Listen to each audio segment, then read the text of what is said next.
ഈ പടത്തിൽ നമ്മുടെ ധ്യാൻ ചേട്ടൻ ഒരു മിലിറ്ററിക്കാരനാണ് ഗൈസ്.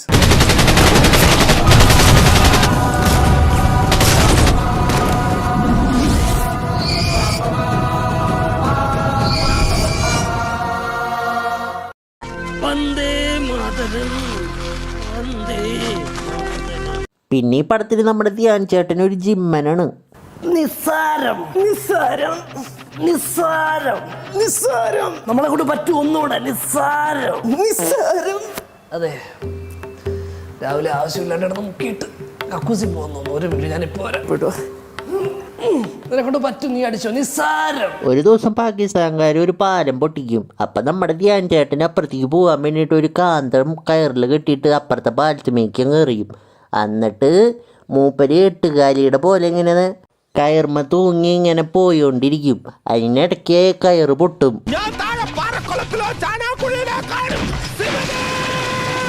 അത് കഴിഞ്ഞ് നമ്മുടെ ധ്യാൻ ചേട്ടൻ അങ്ങനെയൊക്കെ തൂങ്ങി മോഡിലെത്തും.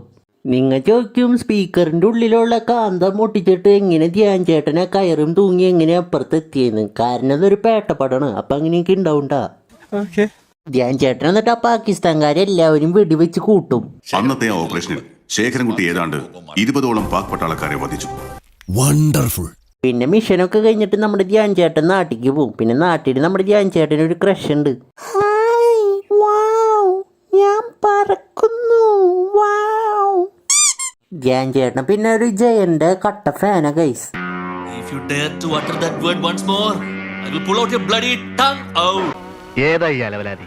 അല്ലെങ്കിൽ ഞാനിപ്പോ മലയാളത്തിലെ സൂപ്പർ സ്റ്റാർ ആയനെ. സൂപ്പർ സ്റ്റാർ അല്ല, ബോംബ് സ്റ്റാർ. ഈ തല്ലിപ്പൊളി പേരെന്നായിരിക്കില്ല, അതൊക്കെ മാറ്റിട്ടുണ്ടാവും. എന്നാ ഓപ്പൺ ഹൈമർന്നിടാം. നീ തന്നെയാ, നിനക്ക് ഇത്ര ബുദ്ധിയാ. പിന്നെ ഒരു ദിവസം ധ്യാൻ ചേട്ടൻ ബുള്ളറ്റിൽ പോകുമ്പോ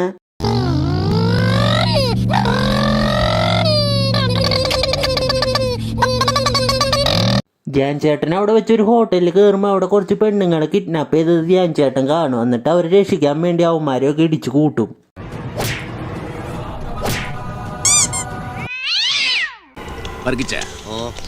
പുലിയാണ് കേട്ടാ. പിന്നെ അത് കഴിഞ്ഞിട്ട് പിന്നെ ധ്യാൻ ചേട്ടന്റെ ക്രഷായിട്ട് ഇങ്ങനെ വൈബ് ചെയ്യണം ഗൈസ്.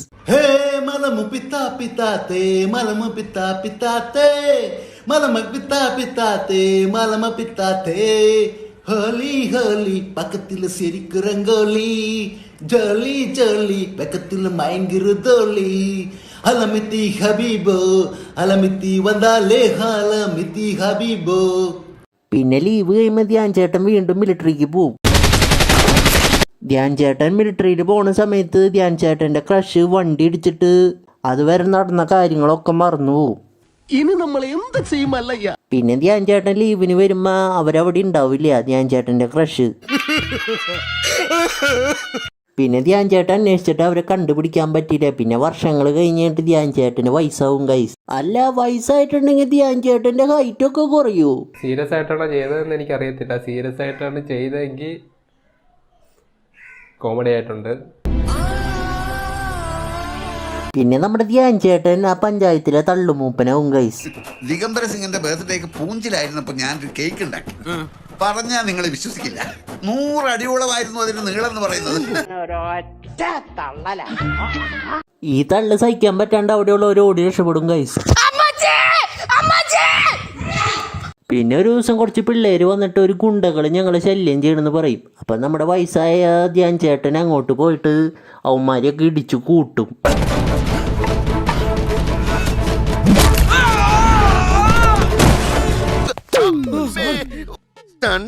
മനുഷ്യന്റെ നടുവൊടിഞ്ഞത് മിച്ചം.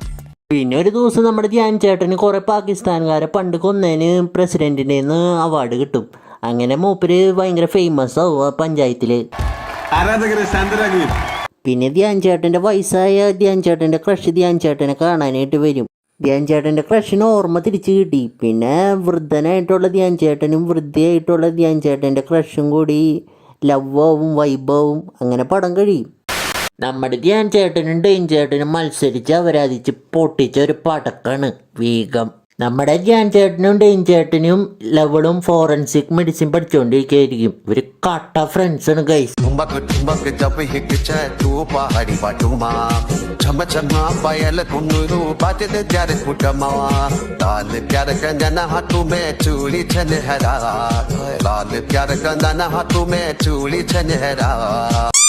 ഡെയിൻ ചേട്ടൻ ഇതിൽ കോമഡി പീസാ. വെറുതെ എന്തൊക്കെയോ പറയാ, ചെയ്താ മതി, അത് വെറുതെ പറയും. അല്ല രാവിലെ അപ്പൊ എന്തിനു വിളിക്കാൻ പറഞ്ഞിരുന്നു? ഞാൻ മറന്നു. അതിനിപ്പോ വിളിച്ചാ പോരെ? അല്ല അപ്പൊ എന്തിനു വിളിക്കാൻ പറഞ്ഞെന്ന് മറന്നു. അതാ വിളിച്ചു ചോദിച്ചാ പോരെ? പൊട്ടന്ന ലോക പൊട്ടനാണ്. ഈ പടത്തിലെ ഡെയിൻ ചേട്ടന്റെ ഡയലോഗൊക്കെ ഗൂഗിൾ ട്രാൻസ്ലേറ്ററിൽ ഇട്ട് ട്രാൻസ്ലേറ്റ് ചെയ്ത പോലത്തെ മലയാള ഗൈസ്. ഞാൻ പോയിട്ട് ഒരു പുക വിളിച്ചിട്ട് വരാം. പിന്നെ ഈ പടത്തിൽ ഒരു ഫോൺ കോൾ ചെയ്യുന്ന ഒരു ചേച്ചിയുണ്ട്. ഒറ്റ എക്സ്പ്രഷനാ, നമ്മുടെ മകേഷ് ഏട്ടന്റെ പോലെയാ.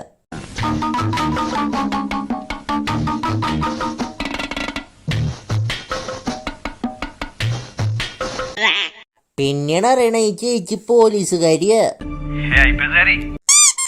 പിന്നെ ഈ പടത്തിലൊരു വില്ലനുണ്ട്. മൂപ്പര് ഭയങ്കര വെറൈറ്റി വില്ലനാണ്.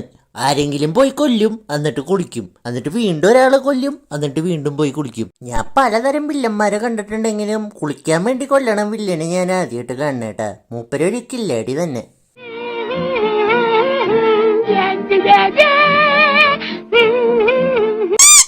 പിന്നെ നമ്മുടെ കുളിയണ്ണൻ ഹാക്കറാണ്. കീബോർഡിലൊന്ന് തട്ടിയാൽ മതി, അപ്പം എന്നെ ഹാക്കാണ്. നമ്മുടെ കുളിയണ്ണൻ കൊന്ന ഒരാളുടെ ബോഡി ഒന്ന് പോസ്റ്റ്മോർട്ടം ചെയ്യാനായിട്ട് നമ്മുടെ ധ്യാനേട്ടനോട് ധ്യാനേട്ടന്റെ സീനിയർ പറയും. അപ്പൊ ധ്യാനേട്ടൻ അങ്ങോട്ട് പോകും. ഡെയിനണ്ണന് അവിടുന്ന് ഒരു മോതിരം കിട്ടും. ആ മോതിരം ഡെയിനണ്ണൻ അങ്ങ് എടുക്കും. പക്ഷെ ആ മോതിരം നമ്മുടെ കുളിയണ്ണന്റെ മോതിര. കുളിയണ്ണൻ പട്ടീനെ കുടിപ്പിച്ച് തുടച്ചുകൊണ്ടിരിക്കുന്ന സമയത്ത് മോതിരം കൈമില്ല എന്ന് മനസ്സിലാവും. നമ്മുടെ കുളിയണ്ണന് ദേഷ്യം കയറിയിട്ട് പോസ്റ്റ്മോർട്ടം ചെയ്തത് ജഗദീഷാന്ന് വിചാരിച്ചിട്ട് ജഗദീഷിനെ അങ്ങ് ഇടിച്ച് കൂട്ടും. നമ്മുടെ കുളിയണ്ണനെ കൊണ്ട് തോറ്റു ഒരു കുസൃതികള്. ഡെയിൻ എന്നിട്ട് മോതിരം എടുത്തത് ഞാനാണ്. ഞാൻ എന്നിട്ട് അത് വേസ്റ്റ് ബാസ്ക്കറ്റിൽ ഇട്ടു എന്ന് പറയും. വേസ്റ്റ് ബാസ്ക്കറ്റിൽ ഇടാനാണോ മോതിരം മോഷ്ടിച്ചെന്ന് ചോദിച്ചിട്ടുണ്ടെങ്കിൽ ഇത് പേട്ടപ്പടാണ്, അങ്ങനെ ഉണ്ടാവും. പിന്നെ ഡെയിന് നല്ല റിച്ച് ആണ്, മെഡിസിനൊക്കെയാണ് പഠിക്കുന്നത്. പിന്നെ എന്തിനാ മോതിരം മോഷ്ടിക്കണേന്ന് ചോദിച്ചാൽ എനിക്കറിയില്ല, ഇത് എഴുതിയ ആളോട് തന്നെ ചോദിക്കേണ്ടി വരും. പിന്നെ അവസാനം അവർക്ക് മോതിരം കിട്ടും. മോതിരം കിട്ടിയപ്പോൾ പിന്നെ ഞാൻ എന്താ ചെയ്യാന്ന് വെച്ച് ടെൻഷൻ അടിച്ചുകൊണ്ടിരിക്കുമ്പോഴാണ് നമ്മുടെ CID വരണേ. ഞാനിപ്പോൾ ഇവിടെ ഒരു ഡിറ്റക്റ്റീവ് ഏജൻസി സ്റ്റാർട്ട് ചെയ്തു. കാരണം നിങ്ങൾക്ക് പോസിബിൾ അല്ലാത്ത പലതും എനിക്ക് പോസിബിളാണ്. എവിടെയോ കണ്ട് മറന്ന പോലെ തോന്നുന്നുണ്ടല്ലോ. സാധാരണ മനുഷ്യരെ പോലെയല്ല ഡിറ്റക്റ്റീവ്സ്. ചെന്നൈ സ്റ്റാറിന്റെ റോള് വടക്കൻ സെൽഫിയിലെ നമ്മുടെ CID ആ കില്ലർ ആരാന്ന് കണ്ടുപിടിക്കാൻ വേണ്ടിയിട്ട് ബുദ്ധിപരമായിട്ട് സ്വർണ്ണം ഉരച്ച് നോക്കും, സ്വർണ്ണാണോ എന്ന് അറിയാൻ വേണ്ടിയിട്ട്. എന്തൊരു ബുദ്ധിയല്ലേ. അറിയാൻ പാട്. നമ്മുടെ കുളിയണ്ണന്റെ മോതിരം ഉരച്ച കാര്യം നമ്മുടെ കുളിയണ്ണനെ അറിയും. എന്നിട്ട് രാത്രി പോയിട്ട് നമ്മുടെ ആ ഉരച്ച ചേട്ടന്റെ കൈ അങ്ങ് ഉരയ്ക്കും. എന്റെ മോതിരം നീ ഉരച്ചല്ലേ, നിന്റെ കൈ ഞാൻ കാട്ടി തരാം, നിന്റെ കൈ ഉരച്ചിട്ട് വേണം എനിക്ക് കുളിക്കാൻ.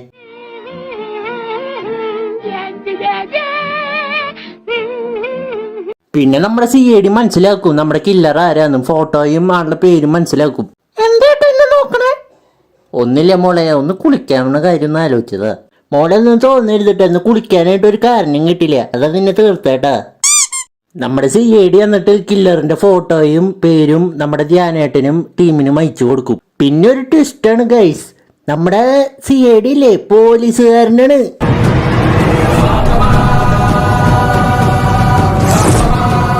ഈ പ്ലാനൊക്കെ നമ്മുടെ പോലീസ് ചേച്ചിയുടെ ഐഡിയ ആണ്. ആരടാ ഈ നേരത്ത് ബെല്ലടിച്ച്? ആരാ മോളെ? ഞാൻ കുളിയണ്ണൻ, എനിക്കൊന്ന് കുളിക്കണം മോളെ. അതിന് നിങ്ങളെ 3 പേരൊന്ന് കൊല്ലും, അത്ര ഞാൻ ചെയ്യുള്ളൂ. നമ്മുടെ പോലീസ് ചേച്ചി അവിടെ അറ്റാക്ക് ചെയ്യാൻ പോന്നു പറഞ്ഞിട്ട് തോക്കെടുത്തിട്ട് അങ്ങോട്ട് പോവും ആ ഫ്ലാറ്റിക്ക്. അയ്യോ എന്നൊന്നും ചെയ്യല്ലേ, ഒന്ന് പോടാ, എനിക്ക് നിങ്ങളെ കൊന്നിട്ട് വേണം കുളിക്കാനായിട്ട്. മാറിക്കട എന്റെ കാലൊക്കെ ഇടിച്ച് കൂട്ടും ഞാൻ. അവസാനം നമ്മുടെ ധ്യാൻ ചേട്ടൻ ആ കുളിയണ്ണനെ ആ റൂമിൽ വെച്ച് അടച്ചു കൂട്ടും. നമ്മുടെ കുളിയണ്ണനോട് കളി. മൂപ്പര് അവിടെ ഒരു സ്പ്രേ കിട്ടിയത് എടുത്തിട്ട് ആ ഡോർമേങ്ങ് കത്തിക്കും. ഇത് ഇൻഷോട്ടിൽ ഇതിന് നന്നായിട്ട് എഡിറ്റ് ചെയ്യാലോടെ, ഗ്രീൻ സ്ക്രീൻ ഇട്ടിട്ട് ഇന്നെ ഇടിക്ക് കൂട്ടുക.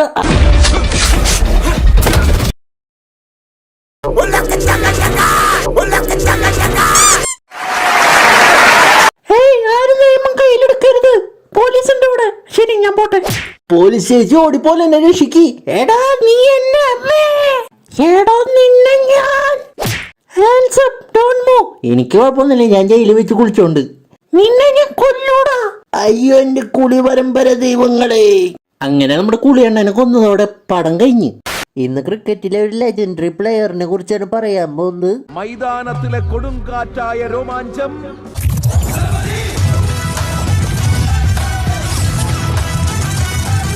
നീ ഭയങ്കര ബിൽഡപ്പ് ആണല്ലോ ഇവിടെ. ധ്യാൻ ചേട്ടന്റെ പെർഫോമൻസ് കണ്ടിട്ട് അവിടുത്തെ ഒരു വലിയ ചാമ്പ്യൻഷിപ്പിൽ നമ്മുടെ ധ്യാൻ ചേട്ടനെ സെലക്ട് ചെയ്യും.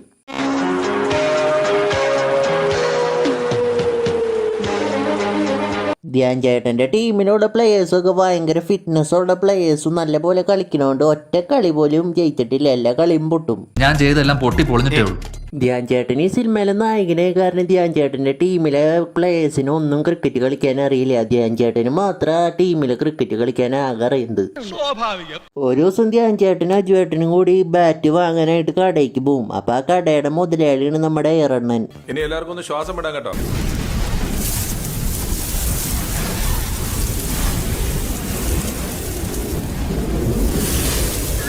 ആ കടയിൽ വെച്ചിട്ട് എയറണ്ണന്റെ മോളായിട്ടുള്ള ഉദ്ഘാടന ചേച്ചീനെ നമ്മുടെ ധ്യാൻ ചേട്ടൻ കാണും എന്നെ നമ്മുടെ ധ്യാൻ ചേട്ടന് ക്രഷ് അടിക്കും. ധ്യാൻ ചേട്ടൻ അവളെ കാണാൻ വേണ്ടി അവള് പഠിക്കുന്ന PSC കോച്ചിങ് സെന്ററിൽ ധ്യാൻ ചേട്ടൻ ജോയിൻ ചെയ്യും. നിങ്ങളോട് കുറച്ച് ചോദ്യം ചോദിക്കാൻ പോവാ. ആരാണ് ആറ്റം ബോംബ് കണ്ടുപിടിച്ചത്? ഞാനാ കണ്ടുപിടിച്ചേ. ധ്യാൻ ചേട്ടൻ പിന്നെ അവളുടെ പിന്നാലെ നടന്ന് അവസാനം നമ്മുടെ ഉദ്ഘാടന ചേച്ചിക്ക് നമ്മുടെ ധ്യാൻ ചേട്ടനോട് ഇഷ്ടാവും ഗൈസ്. சொடக்கு மேல சொடக்கு போடுது எவரலு வந்து நடுத்தெருவில் நின்னு சொடக்கு மேல சொடக்கு போடுது சொடக்கு மேல சொடக்கு போடுது எவரலு வந்து நடுத்தெருவில் நின்னு சொடக்கு மேல சொடக்கு போடுது சரிங்க போயா சரிங்க சொடக்கு மேல அட்டா சொடக்கு மேல அப்படி சொடக்கு மேல சொடக்கு போடுது. പിന്നെ നമ്മുടെ എയറണ്ണൻ ഉദ്ഘാടന ചേച്ചീനെ കാണാനായിട്ട് ഒരു ചെറുക്കൻ അടുത്ത ആഴ്ച വരുമെന്ന് നമ്മുടെ ഉദ്ഘാടന ചേച്ചിയോട് പറയും. അത് കേട്ട് ടെൻഷനായിട്ട് ഉദ്ഘാടന ചേച്ചി ഈ കാര്യം നമ്മുടെ ധ്യാൻ ചേട്ടനോട് പറയും. ഇവരെന്നിട്ട് രജിസ്റ്റർ മാരേജ് ചെയ്യാൻ തീരുമാനിക്കും. എന്നിട്ട് ഉദ്ഘാടന ചേച്ചി രജിസ്റ്റർ ഓഫീസിൽ നമ്മുടെ ധ്യാൻ ചേട്ടനെ വെയിറ്റ് ചെയ്തുകൊണ്ടിരിക്കുകയായിരിക്കും. നമ്മുടെ ധ്യാൻ ചേട്ടൻ വീട്ടിൽ നിന്ന് പോന്നിട്ട് അവിടുത്തെ ചായക്കടയിൽ ക്രിക്കറ്റ് കളി കണ്ടുകൊണ്ടിരിക്കും. നിങ്ങൾ ചോദിക്കും ധ്യാൻ ചേട്ടൻ എന്തിനാ അങ്ങനെ ചെയ്തതെന്ന്. കാരണം അതൊരു പേട്ടപ്പടാണ്. അപ്പം അങ്ങനെയൊക്കെ ഉണ്ടാവും. പിന്നെ അങ്ങോട്ട് നമ്മുടെ ഉദ്ഘാടന ചേച്ചിയുടെ ചേട്ടൻ വരും.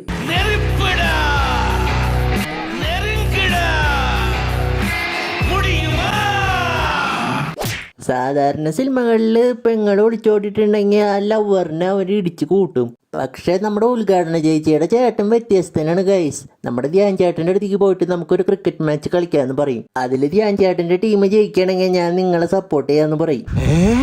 എന്നിട്ട് മാച്ച് സ്റ്റാർട്ട് ചെയ്യും.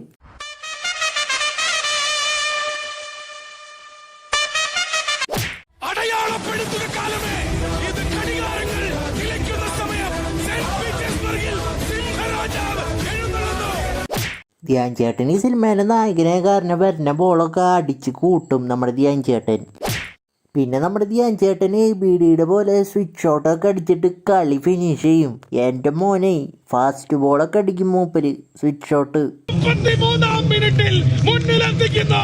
നല്ല സൺലൈറ്റിൽ ഉണക്കിയെടുത്ത വിനാഗിരി ചേർക്കാത്ത തൈര് മുളക് കൊണ്ടാട്ടം നിങ്ങളിത് കാണുക. ഈ ഭൂഗോളത്തിൽ why this man is called a genius. പിന്നെ ഈ കാര്യങ്ങളൊക്കെ നമ്മുടെ എയറണ്ണൻ അറിയും. എയറണ്ണൻ ഈ കാര്യം അറിയുമ്പോൾ എയറണ്ണന്റെ എയർ പോവും. എന്നെ ഒന്ന് കൺട്രോൾ ചെയ്യാൻ ഈ വീട്ടിൽ ആരും ഇല്ലെന്ന്. നീ എന്നെ ടെൻഷൻ പിടിപ്പിച്ച എന്റെ എയറൊക്കെ നീ കളയല്ലേ, നിന്നെ ഞാൻ ഇടിച്ചു കൂട്ടും. പിന്നെ നമ്മുടെ എയറണ്ണൻ ഉദ്ഘാടന ചേച്ചിനെ കൊണ്ട് വേറെ സ്ഥലത്തേക്ക് പോകാനായിട്ട് തീരുമാനിക്കും. ആ കാര്യം നമ്മുടെ പിഷുവണ്ണൻ ധ്യാൻ ചേട്ടൻ്റെ ടീമിനോട് പറയും. എന്നിട്ട് ധ്യാൻ ചേട്ടൻ്റെ ടീം ഇവർ പോണ സ്ഥലത്ത് വെച്ചിട്ട് ഉദ്ഘാടന ചേച്ചീനെ കിഡ്നാപ്പ് ചെയ്യും. പിന്നെ നമ്മുടെ എയറണ്ണൻ നമ്മുടെ ധ്യാൻ ചേട്ടൻ്റെ പടക്കത്തിൻ്റെ സ്മെല്ലും മണത്ത് ധ്യാൻ ചേട്ടൻ എവിടെയുള്ളതെന്ന് കണ്ടുപിടിക്കും. പിന്നെ നമ്മുടെ ധ്യാൻ ചേട്ടൻ പറയും ഇവിടെ എനിക്ക് കല്യാണം കഴിക്കണം, ഇല്ലെങ്കിൽ ഞാൻ ന്യൂക്ലിയർ ബോംബ് ഇവിടെ വെച്ച് പൊട്ടിക്കുമെന്ന് പറയും. ഇത് കേൾക്കുമ്പോൾ നമ്മുടെ എയറണ്ണൻ നീ കല്യാണം കഴിച്ചു, എനിക്ക് കുഴപ്പമൊന്നുമില്ല എന്ന് പറയും.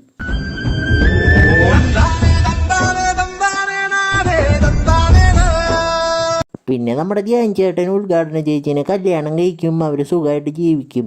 പിന്നെ നമ്മുടെ ധ്യാൻ ചേട്ടൻ ഒരു കട തുടങ്ങും, പടക്കക്കട.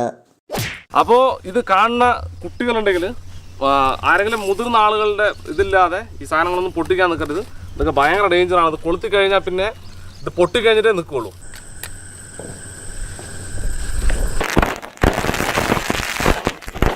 അങ്ങനെ പടം കഴിഞ്ഞു. ഇന്നൊരു ഐശ്വര്യമുള്ള ആളെ കുറിച്ചാണ് പറയാൻ പോകുന്നത്. ഈ പടത്തിൽ നമ്മുടെ ധ്യാൻ ചേട്ടൻ ഒരു ബുള്ളറ്റ് ലവറാണ്. ധ്യാൻ ചേട്ടൻ ഒരു മെക്കാനിക്കാണ്. ധ്യാൻ ചേട്ടന് ഒരു ആഗ്രഹം, ഒരു ബുള്ളറ്റ് വാങ്ങണം. എന്നിട്ട് ബുള്ളറ്റ് നമ്മുടെ എയറണ്ണൻ്റെ കയ്യിലുണ്ടെന്ന് പറഞ്ഞിട്ട് എയറണ്ണൻ്റെ അടുത്തേക്ക് പോവും. നല്ല വണ്ടിയാണ്. ഹോൺ ഒഴികെ ബാക്കി എല്ലാത്തിനും സൗണ്ട് വന്നപ്പോ ഞാൻ ഷെഡിൽ കയറ്റി കിട്ടുന്നുള്ളൂ. വേറെ കുഴപ്പമൊന്നുമില്ല.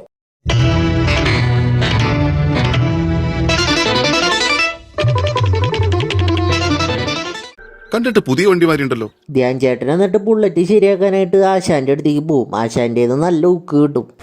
ഈ കത്തിക്കരിഞ്ഞ വണ്ടി കൊണ്ട് എന്തുണ്ടാക്കാനാ? പോയി ധ്യാൻ ചേട്ടന് ഈഗോ ഹേട്ടായിട്ട് രാത്രി തന്നെ ബുള്ളറ്റ് പണിതിറക്കുമെന്ന് പറഞ്ഞിട്ട് ഒറ്റയ്ക്ക് പണിയാനായിട്ട് പോവും. എന്നിട്ട് ബുള്ളറ്റിൻ്റെ പാർട്സൊക്കെ കഴിക്കും. എന്നിട്ട് അകലേന്ന് ബുള്ളറ്റിനെ കണ്ട് രസിക്കും. ധ്യാൻ ചേട്ടൻ എന്നിട്ട് ഒറ്റ രാത്രി കൊണ്ട് ആ ബുള്ളറ്റ് പണിത് സെറ്റാക്കിയിട്ട് കാലത്ത് ആശാന് കാട്ടി കൊടുക്കും. നിങ്ങൾ ചോദിക്കും ഒറ്റ രാത്രി കൊണ്ട് എങ്ങനെ ഇത്ര പാർട്സ് കിട്ടിയ, പെയിന്റ് അടിച്ചിട്ട് ഒറ്റ ദിവസം കൊണ്ട് എങ്ങനെ ഉണങ്ങുക, അങ്ങനെയൊക്കെ ചോദിക്കും. പക്ഷേ കാര്യമില്ല, അതൊരു പേട്ടപ്പടാണ്. ഒറ്റ രാത്രി കൊണ്ട് ബുള്ളറ്റ് മോഡിഫൈ ചെയ്ത് കാട്ടി കൊടുത്ത കാരണം പഞ്ചായത്തിലുള്ള ആൾക്കാരെല്ലാവരും ബുള്ളറ്റ് മോഡിഫൈ ചെയ്യാനായിട്ട് നമ്മുടെ ധ്യാൻ ചേട്ടൻ്റെ അടുത്തേക്ക് വരും.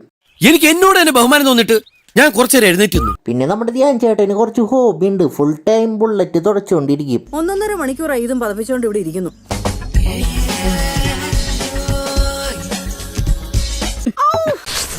പിന്നെ നമ്മുടെ ധ്യാൻ ചേട്ടന് ഒരു ആലോചന വരും. എന്നിട്ട് പെണ്ണ് കാണാനായിട്ട് പോവും. പക്ഷെ ആ പെണ്ണിന് ഇഷ്ടാവില്ല ഗൈസ്. പിന്നെ ഈ ഡീസലിന്റെയും പെട്രോളിന്റെയും നാറ്റം അടിക്കുമ്പോ തന്നെ ഛർദിക്കാൻ വരും.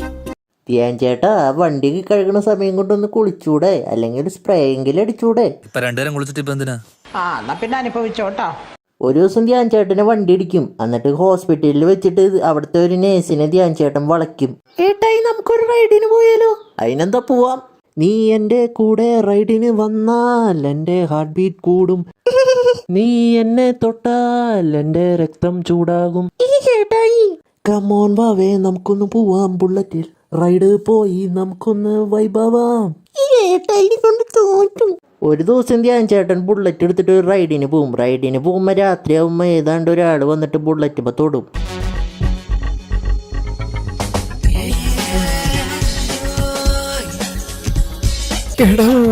നീ എന്നെ ട്യൂൺ ചെയ്തല്ലേ? പിന്നെ അവൻ ആ ബുള്ളറ്റ് എടുത്തിട്ട് നൈസായിട്ട് മുങ്ങും അവിടുന്ന്.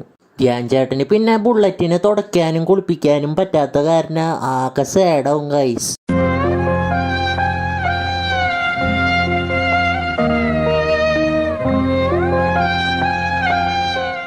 പിന്നെ ഒരു ദിവസം ധ്യാൻ ചേട്ടൻ്റെ ബുള്ളറ്റ് അടിച്ച് മാറ്റിയവന് ധ്യാൻ ചേട്ടന് കിട്ടും. അത് നമ്മുടെ എയറണ്ണൻ്റെ മോനെ ഗൈസ്. എയറണ്ണൻ്റെ മോന് ബുള്ളറ്റ് എന്ന് വെച്ച ജീവനാ.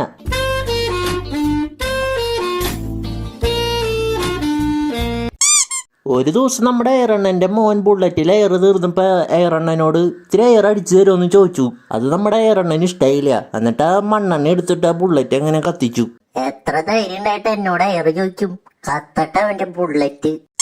എയറണ്ണൻ ബുള്ളറ്റ് കത്തിച്ച് കളഞ്ഞ കാരണം അവനാകെ സാഡാവും ഗൈസ്.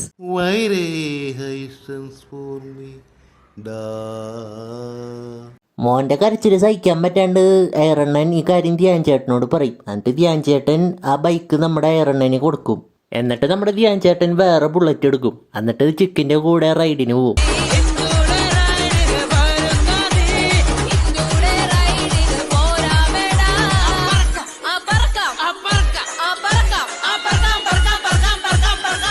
അങ്ങനെ പടം കഴിഞ്ഞ്